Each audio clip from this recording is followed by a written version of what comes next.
What's going on YouTube? It's Rai here, and on my channel today I'm presenting a video to you. It's Star Wars Battlefront first person flying, and I basically just threw a montage video together here to give you an idea about what it's like to fly first person in this game. People, are going to gravitate, and for very valid reasons, towards third-person flying in Star Wars Battlefront. But if you want a more immersive experience, something a little bit different, and you can handle, you don't get motion sickness and things like that, then you should maybe want to try out first-person flying. It's a lot of fun and can really give you a really immersive experience, like you're flying around in a Star Wars battle. Now, the first thing I want to do is warn you that when you do fly around in the first-person mode, you definitely don't have as good a situational awareness as you do in the third-person mode. So you're likely not going to get as many kills.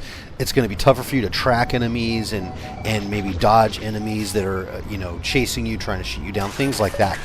However, it doesn't really hurt your ability, at least in my experience, to stay alive. I was able to stay alive, I felt, as easily, or if not even more so sometimes, than I would if I was flying in third person.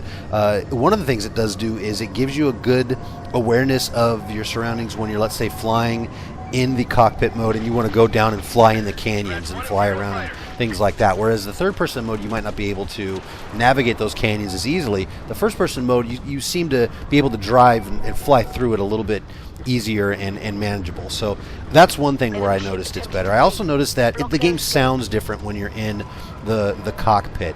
The chatter coming through on the microphone, the sounds of the cockpit, including the individual cockpits from the different vehicles, just sound different. It gives you a very authentic feel, an authentic kind of I'm in a Star Wars battle, and not just in that flying around the third person mode, but I'm actually in an X-Wing, I'm in a TIE fighter, you get that feeling. So it's really good if you want to get that kind of experience. Not so much if you're looking to just get kills or looking to boost with XP or whatever you want to do to try and get points on the board. You're probably not going to be doing that. But you can have decent matches and have a lot of fun and have a really just cool Star Wars experience playing in the first person mode.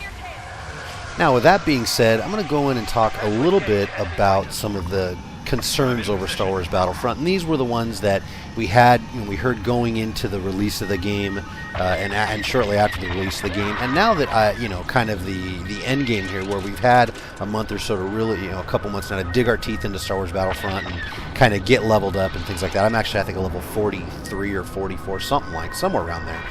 But now that we got to that point, what does Star Wars Battlefront have? And let me address some of the things that people say about it. So, the top thing, as everybody knows, is content, is the lack of content in this game. It's just once you get past a certain level, there's not much left to unlock. There's not much to do in this game. There's not much customization. There's not many maps. There's too few of things. And while I completely agree with that and understand that, what hasn't been discussed on YouTube and a lot of videos and a lot of the gaming community that I've heard talking about is the content versus polish argument. If you go back to DICE's recent, big multiplayer battle, online games that they've released, I'm specifically talking about like Battlefield Hardline, Battlefield 4, and then even going back to Battlefield 3, they have not gone off very well. They've had usually tons of problems. Battlefield 4 was nearly unplayable, and some people said it was unplayable in the state it was released in, and that had several more maps and much more content. I'm sure when it was announced that DICE was going to be doing a Star Wars Battlefront, they had a deadline. And it's not a deadline they're going to be able to push back because they knew they had a new movie coming out, and they probably wanted this game to coincide with that movie. So you had to get it out a month or two, a couple months before the movie. That was their deadline. They were not going to make the mistake of having another launch riddled with as many mistakes and problems and issues as a Battlefield 4 or Battlefield Hardline, for example. That DICE was not going to take that risk, and I'm sure Disney did not want them to take that risk when you're talking about the Star Wars franchise. That being said, I'm sure they hired many more people and many more talented programmers and developers onto their staff to do so. Again, I'm speculating there. But even so, even if they did, it's probably to push the polish angle. They wanted this game to be playable and have a really good, polished, quality feel when it was released. And if you really take a look at the game just based on that level alone, that's exactly what they did. This game is very polished when you consider it and put it up against other multiplayer online games that they've released in the past couple years. Now, granted, and again, it doesn't have as many of the kind of bells and whistles that those games did. It doesn't have as many guns as Battlefront or as Battlefield did. It doesn't have as many modes out the gate, not nearly as many maps. So there's those things where they had to take resources, and they decided probably we're going to put our resources in making sure we have a polished, clean, great experience, great playing game out the gate, and then we'll maybe add the content later, which looks like it's what they're doing.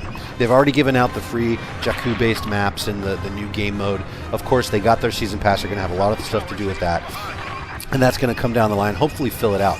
But that's something that's not being talked about. You know, we get on these companies so much, we forget that, well, what are we going to ask for? Now, they probably could have, delayed the game another, 6-8 months, maybe, even up to a full year. Not just for more polish, but really just to get more of the content that we want. More guns, more customizations, more maps, different things like that.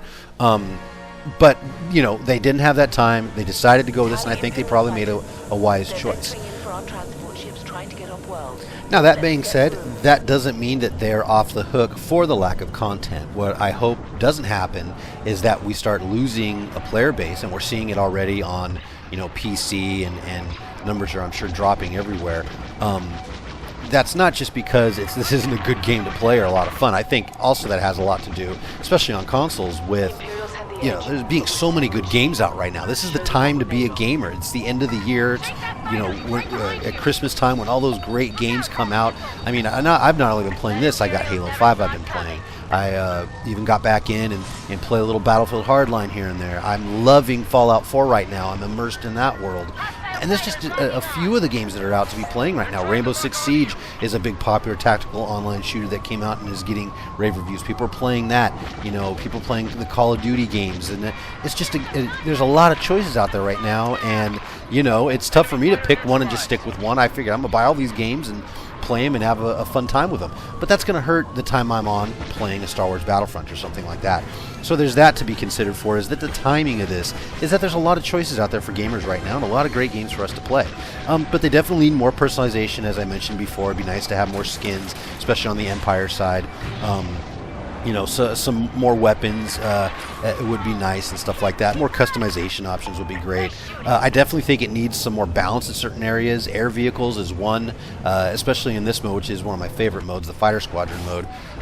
The A-Wings, I think the hitboxes are way too small. I mean, that ship dominates. I can get behind one, track one, lock onto them with my turbo lasers and still not get a kill on them, and it just seems nearly impossible to hit those things. So I think things like that would help balance the game out. Just your general weapon balances, and that's the thing DICE has always been really good at. They've always been good, I believe, at the post-game, post-release support, let's say, of the game, where they go and they give it patches and they work on it and they spend resources on it. So, month after month after month, as they come out with more patches and more fixes, the game just gets better and better and better. And we see that now with a game like Battlefield 4 and other games that they do. So I don't think that's going to be a problem with this game. I'm sure we're going to see a lot of support. It's going to play better as the time goes on. And I don't think they're going to lose a ton, because I think, and another criticism, gets into another criticism here.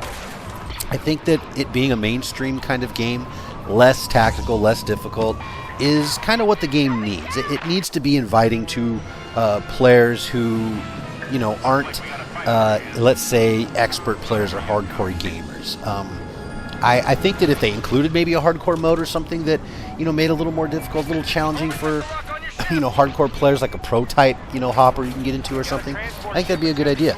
But they haven't yet, so it is what it is. But I do love that it is a game that people can pick up and play, and if you're skilled, you can still dominate a match if you are more of a hardcore gamer. You can get in there and once you learn how to play it and dominate. So that's just some of my thoughts and concerns on the game, guys. I really still enjoy playing this game. It is very polished and a lot of fun, and I think, lack of content aside, if you're having fun playing the game, gameplay, for me, trumps all and is king. So, and this game has a ton of that. Anyway, guys, that's all I have for today. Please be sure to hit like and subscribe, and until next time, this is Rai. Take care.